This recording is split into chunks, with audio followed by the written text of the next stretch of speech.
Намеснік старшыні Шклоўскага райвыканкама Александр Иваненко сустрэўся з працоўным калектывам прафесійнага ліцэя нумар 12. Сустрэча планавая, але вельмі актуальная. Даверлівая размова з простымі людзьмі дала адказы на шмат пытанняў. Усе падрабязнасці далей.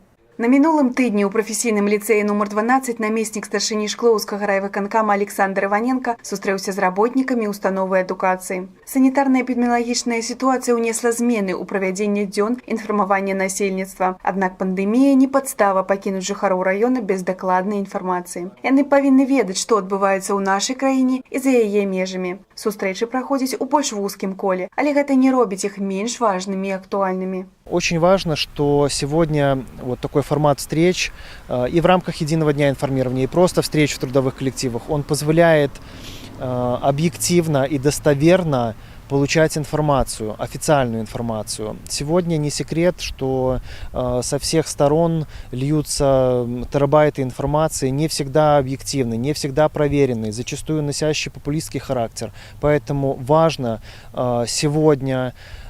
сейчас получать информацию проверенную, получать информацию правдивую и объективную.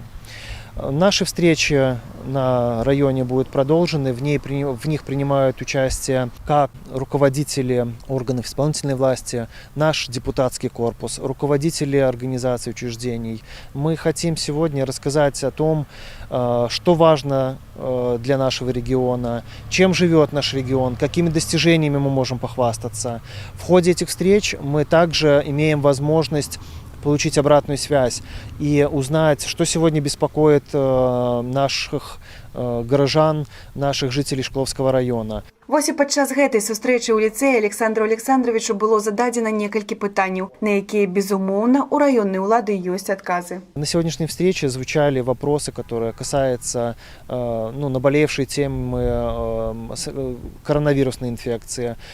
Звучали вопросы по поводу вступительной кампании, по поводу строительства дошкольных детских учреждений, по поводу вопросов ЖКХ. То есть все вопросы, на которые мы даем ответ, либо те вопросы, которые необходимо взять на контроль для дальнейшей проработки. У такім фармаце сустрэча з дэпутатамі Палаты прадстаўнікоў нацыянальнага сходу і членамі Савета Рэспублікі, а таксама прадстаўнікамі мясцовай улады будуць праходзіць і далей. Таму, калі ў вас ёсць пытанні, вы абавязкова ў хуткім часе зможаце задаць іх і дакладна атрымаеце адказ.